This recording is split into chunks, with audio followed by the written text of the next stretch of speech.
सुप्रभात बच्चों।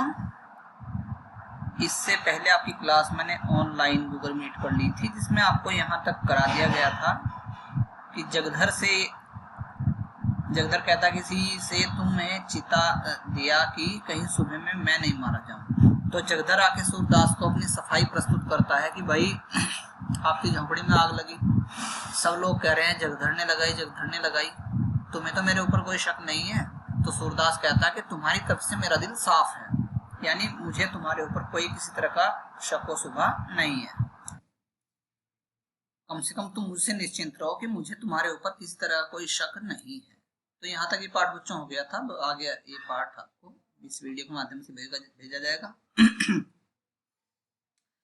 जगधर को भैरों की बातों से अब यह विश्वास हो गया कि यह उसी की शरारत है। जगधर ने भैरों से भी जाके बात की। भैरों की बातचीत करने का जो ढंग था, उससे जगधर को यह आइडिया हो गया कि ये जो काम किया है ये भैरों का किया हुआ है। उसने सूरदास को रुलाने की बात कही थी। एक दिन वही कह रहा था कि एक दिन इस आदमी को, सूरदास को, मैं रुलाऊंगा। उस धमकी को इस तरह पूरा किया और उसने अपने कहे के अनुसार इस आदमी को रुलाने में कोई कसर नहीं छोड़ी। वह वहां से सीधे भैरों के पास गया। कौन?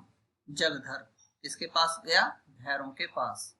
वह चुपचाप बैठा नारियल का हुक्का पी रहा था, पर मुख से चिंता और घबराहट झलक रही थी।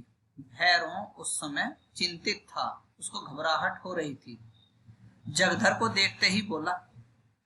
भैरों बोलता है, कुछ सुना? लोग क्या बातचीत कर रहे हैं?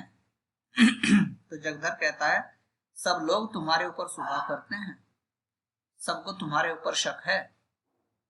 नायक राम की धमकी तो तुमने अपने कानों से सुनी या नहीं सुनी?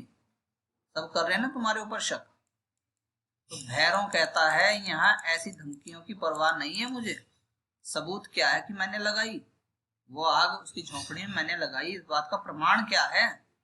तो जगधर कहता है, सच कहो, तुम ने लगाई ना? तो भैरों चुपके से कहता है, हाँ। चुपके से एक दिया सलाई लगा दी, ये काम मैंने किया है। तो जगधर कहता, मैं कुछ पहले ही समझ गया था कि ये काम तुम्हारा ही है, पर ये तुमने बुरा किया, गलत किया भाई तुमने ये काम। झोंपड़ी जलाने से क्या मिला? 2-4 दिन में फिर दूसरी झोंपड़ी तैयार हो जाएगी। उसका तो ये कहना है सूरदास का कि 100 लाख बार भी अगर कोई जलाएगा तो 100 लाख बार ही मैं अपनी तैयारी करूंगा और झोंपड़ी बनाऊंगा। भाई तुमने ये काम गलत किया। जगधर कहता है किसको? भैरव को कहता है कि ये काम तुमने गलत किया। क्या मिला तुम्हें ये काम करके? भैरव कहता है, कुछ हो, दिल की आग तो ठंडी हो गई। आग ठंडी हो गई मतलब वो बड़ा ईर्ष्या करता था सूरदास से। आज सूरदास की झोंपड़ी जलाकर, सूरदास को कष्ट पहुंचाकर उसके मन को बड़ी शांति मिली। तो कहता कि कुछ भी हो यार, दिल की आग ठंडी हो गई। यह देखो, और उसने एक चीज दिखाने की कोशिश करी। कहा, ये देखो। यह कहकर उसने एक थैली दिखाई जिसका रंग धुएं से काला हो गया था। थैली का रंग धुएं से थोड़ा सा काला हो गया था। जगधर ने उत्सुक होकर पूछा, इसमें क्या है? जगधर पूछता है भैरों से, क्या है इस थैली में? अरे इसमें तो रुपये भरे हुए हैं, पैसे हैं इसमें तो भैरव कहता है, यह सुभागी को बहका ले जाने का जरिमाना है। ये आदमी सुभागी को अपने साथ बहका के ले जाता, उसकी तैयारी कर रहा था ये। जगधर कहता है, सच बताओ, ये रुपये कहाँ मिले? कहाँ से मिले तुम्हें पैसे? तो भैरव कह रहा है, उसी झोंपड़े में बड़े जतन से धरन की आड़ में रखे हुए थे। कहाँ रखे हुए थे? जो धरन होती है, धरन किसको बोलते हैं? बीम को। जो बीम था उसकी आड़ में उसी झोंपड़ी में रखे हुए थे। पाजी रोज राहगीरों को ठग ठग कर पैसे लाता था। सूरदास रोज लोगों के सामने हाथ फैलाता था, लोग उसके हाथ पे पैसे रख देते थे और इसी थैली में रखता था। रोज इकट्ठे करके वो पैसे जोड़ रहा था और अपनी थैली भर रहा था। मैंने गिने, भैरव कहता है, मैंने गिने रुपये 500 से ऊपर हैं, 500 से भी ज्यादा रुपये हैं। न जाने कैसे इतने रुपए जमा किए। बच्चों को इन्हीं रुपयों की गर्मी थी, जो घमंडी था, घमंड उसका इन्हीं रुपयों के कारण था। अब गर्मी निकल गई। अब रुपये खत्म तो आदमी की जो अकड़ थी वो भी खत्म। अब देखूं किस बल पर उछलते हैं। अब देखूंगा पैसे तो नहीं रहे अब उसके पास। अब देखता हूँ कि कैसे अकड़ेगा वो, मेरे सामने अकड़ के बोलता है। बिरादरी को भोज भात देने का सामान हो गया, बिरादरी को खिलाऊं पिलाऊंगा, दावत दूंगा, पार्टी दूंगा। नहीं तो इस वक्त रुपये कहाँ मिलते, कैसे मैं इंतजाम करता। आजकल तो देखते ही हो, बल मटेरों के मारे बिक्री कितनी मंदी है। यानी जो आते हैं ले जाते हैं उठाते हैं, उनके मारे हमारी कितनी परेशानी में बढ़ रही है। जगधर कहता है मेरी तो सलाह है कि रुपये उसे लौटा दो। भाई बात सुन मेरी, भैरों ऐसा मत कर, बड़ी मशक्कत की कमाई है, उस सूरदास ने बड़ी मेहनत से कमाया है, मेरी सलाह मानो, ये रुपये उसके वापस कर दो।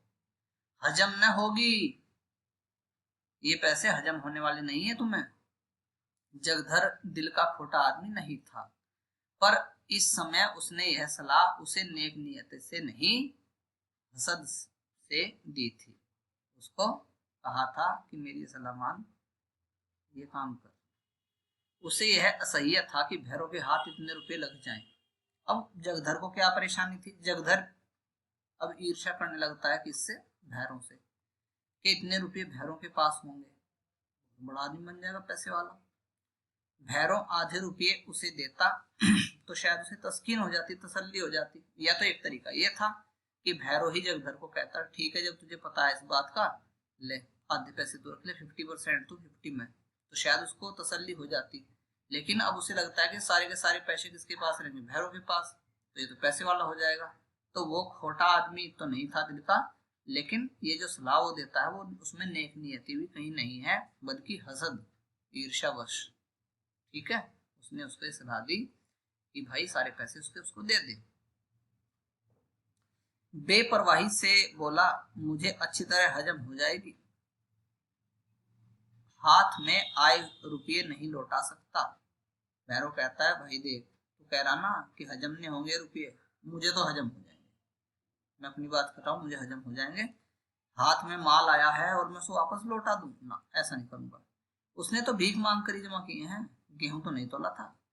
कोई ऐसा थोड़ी है कि उसने खेती करी हो और खेती करने के बाद में फसल बेची हो, उससे पैसे जमा किए हो, ऐसा तो नहीं है। सारा का सारा पैसा तो उसने भीख मांग के जमा किया। तो यही कौन सी हलाल की कमाई है, इसमें भी हराम की कमाई है। तो जगधर कह रहा है पुलिस सब खा जाएगी। बच्चे जब बात पुलिस को पता लगेगी तो जितने रुपये है ना ये थैली उठाए फिर रहा है, ये सारी थैली जब्त हो जाएगी। तो भैरव कहता है सूर्य पुलिस में नहीं जाएगा, सूरदास नहीं जाएगा पुलिस तक, रो धोकर चुप हो जाएगा। उसकी यही सीमा है कि रोगा और रोने के बाद में चुप हो जाएगा।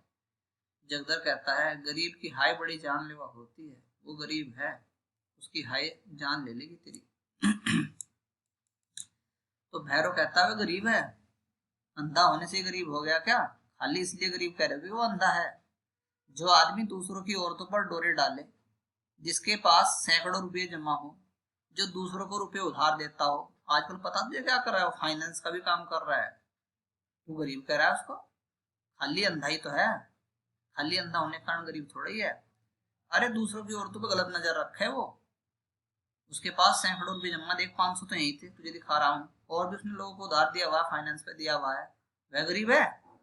ऐसा आदमी गरीब होता है क्या? गरीब जो कहो तो हम तुम हैं। गरीब पता कैसे होते हैं, गरीब हैं जैसा तू जैसा मैं। घर में ढूंढाओ पूरा रुपया नहीं निकलेगा। इस आदमी के पास 500 रुपये पड़े थे थैली में, 500 से भी ऊपर ही थे, और एक गरीब, तू इसको गरीब कह रहा है? गरीब है मैं और तू, हमारे घर में 1 रुपया है क्या? नहीं है। ऐसे पापियों को गरीब नहीं कहते, और ये तो आदमी बड़ा पापी है। अब भी मेरे दिल का कांटा नहीं निकला, तसल्ली नहीं हुई, जब तक उसे रोते न देखूंगा यह कांटा नहीं निकलेगा। मैं तो ये चाहता हूं कि वो आदमी रोए, वो आंसू बहाए, तब जाके मेरे दिल को चैन मिलेगा।